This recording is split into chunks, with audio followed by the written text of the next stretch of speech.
rin gumagawa ng maganda maski walang nakatingin. Pero ang hindi nila inaakala, nakatutok pala sa kanila ang aming hidden camera.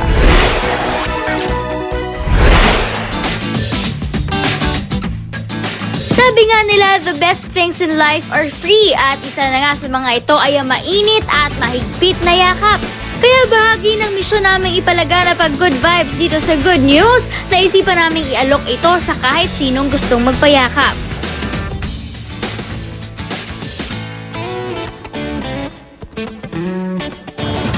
Free hugs!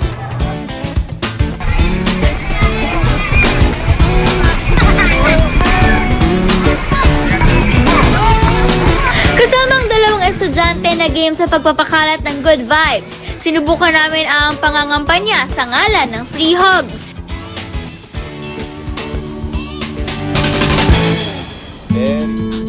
Si Dayan sa labas ng simbahan muna nag-ibang, si Josh sa may part naman. Tingnan nga natin.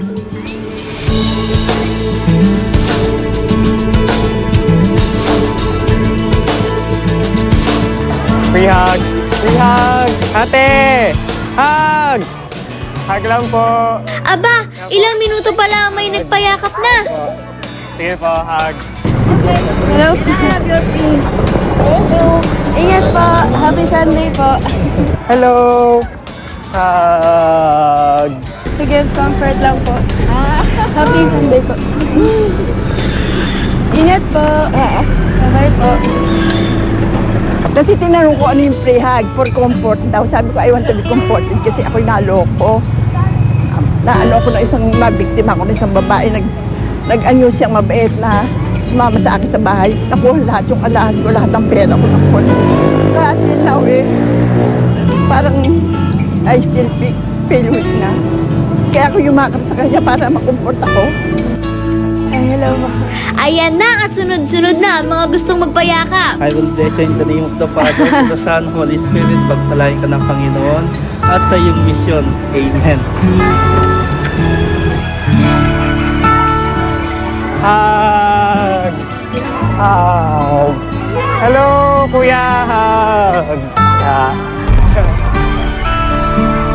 1, 2, 3, hug!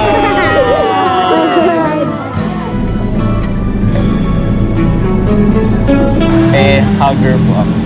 I feel comfortable kasi pag nag-hug ako ng tao. Hello po, Mami. Free hugs po. Hello, free hugs. Hello po, Mami. Nasama ko na rin kayo. Hug. Free hugs po. Free hugs. Free hugs. Masaya. Tsaka, kasi ano siya mukhang friendly siya, yung may hawak, kaya masarap siyang yakapin. Ang lambot niya. Wow naman, Dayan and Josh! Mukhang may good news nga ang dala ang free hugs nyo. Ayon pa sa isang eksperto, dahil masarap maramdaman ang yakap, may benepisyo ito sa ating katawan. Through hugging, we release the oxytocin. It is a happy hormone. Okay? So, dahil doon, pag nagre-release tayo ng happy hormone, nagkakaroon ng less likely tayong maging depressed. Bukod sa nagbibigay ito ng pampakalma, nakakaramdam din ng saya ang mga magkayakap. Nang niyakap ko siya, parang gumaan yung pakiramdam ko. At ang bonggang good news, kapag masaya, nakakatulong din ito sa health ng ating katawan. Alam niyo bang mabisa itong panlaban sa high blood at stress? It releases yung ating tension sa katawan, yung mga stress level, yung mga marami na tayo nun. Okay? So, pag meron tayong niyayakap at yung mayakap sa atin pabalik, di ba? Nakakaramdam tayo ng may nagmamahal sa atin.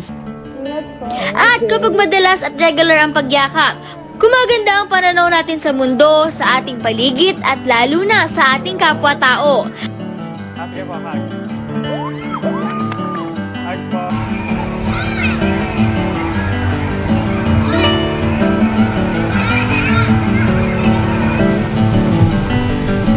Kaya pati ang mga nag-alok ng free hugs, may nakuha ring good vibes. Even though I know na ang aim nito is to give them, to share the love, ganon. Parang ako yung nabigyan nila ng joy, ganon. Sobrang fulfilling kasi parang yung sadness ko, parang nais na siya with that kind of free hugs. Parang sa ibang tao ko na-express yung through that free hugs. Dahil sa positive energy na dala ng free hugs, sinubukan naman itong ialok ni Nanay Emily. Kamakailan lang sunod-sunod na kalungkutan ang kanyang pinagdadaanan. Noong June 16, namatay po yung aking asawa. Naatake po siya. Hindi po namin agad siya naisugod sa ospital. So, malamang yun din po yung naging talaga ng hindi na po siya na agapan. 3 buwan lang matapos yumawa ang asawa, sumunod naman ang pagpanaw ng kanyang mahal na ina. Lalo pong nadoble yung aking kalungkutan. At bukod pa rin po doon sa pagkamatay po nilang dalawa na mahal ko rin sa buhay, halos naging kasabay pa rin po noon na nagkasakit po rin yung aming bunsong kapatid. Ayon kay Nanay Emily, malaking tulong para sa kanya ang makaramdam ng yakap at pakikiramay ng iba.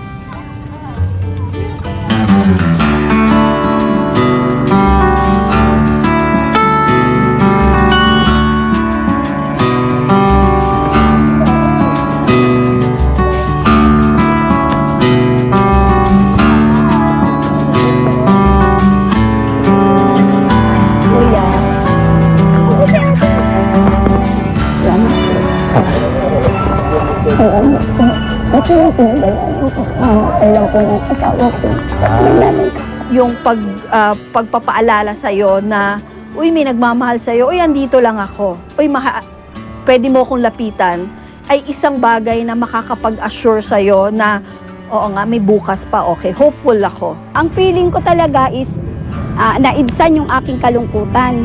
At na-feel ko na meron pa rin pagmamahal at yung naisip ko nga, yung mga anak kong nasa malayo. Nay, pwede pa yakap.